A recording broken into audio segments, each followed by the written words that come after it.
now we got a last comedian list. Anyone else wants to sign up? Come up to me at the bar if you want to. But I got Alessandra coming to the stage right now. Yeah.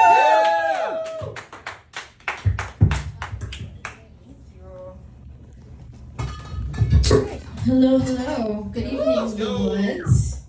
So I went to a bachelorette celebration over the weekend.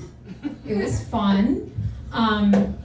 So there's a difference between going to a bachelorette in your 20s versus your 30s. Like, they're very different, okay?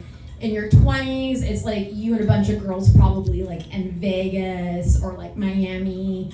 You're all like crammed in one like Marriott or like Hyatt hotel. And there's like White Claws and makeup and dresses and heels all over the floor.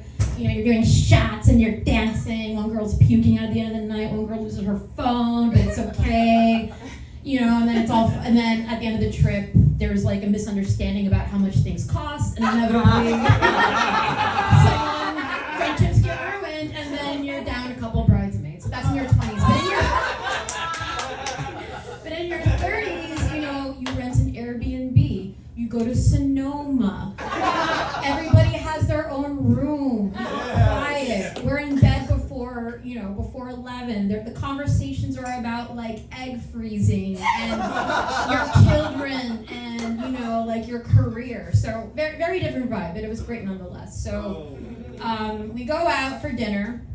A big itinerary. Oh, by the way, also another thing, there's no, if the maid of honor is married, she's called a matron of honor. Which I didn't know. Like, how like, the matron of honor, it sounds like some Handmaid's Tale shit.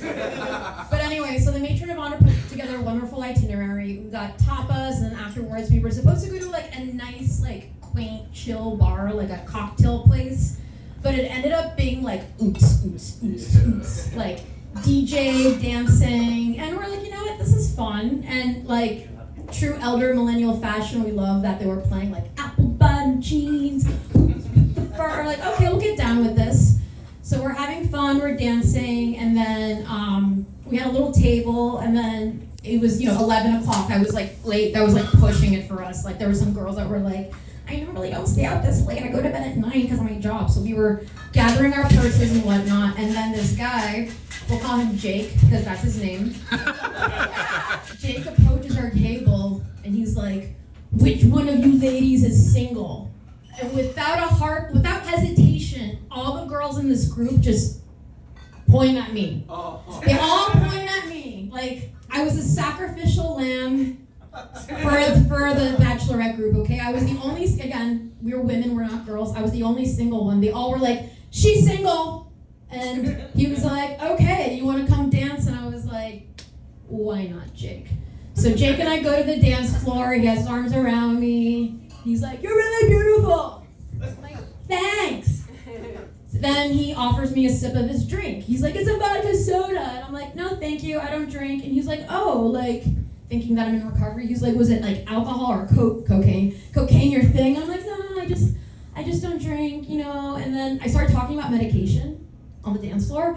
I was like, yeah, I'm on SSRIs, like, I'm on Lexapro, and I can't really, like, drink on Lexapro. And he's like, oh, I like shrooms. And I'm like, I like shrooms too, but because I'm on SSRIs, like, I think it's serotonin poison. He's like, yeah, like, I used to, like, be on Wellbutrin, and I had some crazy side effects. And I'm like, and we were all, like, literally, like, dancing while we were talking about this. And then right after he was talking about Wellbutrin, he was like, so you want to make out? I'm like, all right, you know what? No, but I think I've had enough anyway. So that was the bachelorette weekend. Thank you. I'll give you one quick thing. So I just got here from New York. I moved here back in January during the wildfire, so that was crazy. But coming from another major city rife with problems, I'm kind of used to it. Like, here there's wildfires. Back in New York, it's New York City Mayor Eric Adams. And last time I said that, I couldn't make that joke anymore because Zohar Mamdani got elected to be the Democratic nomination for November. But it was a primary, so I can still say this till November. Anyway, we'll wrap this up with, like, there's a lot of Islamophobia online, of course. People are like, he's going to implement Sharia law and blah, blah, blah. And, people are saying, like, he was part of 9/11, which is insane because he was 9 or 10 years old when 9/11 happened, and I have this like funny vision of a child terrorist. You know, he's like in like the lunchroom at school in his cafeteria, like with his Spider-Man lunchbox on the walkie-talkie. I'm not going to imitate a Saudi Arabian accent.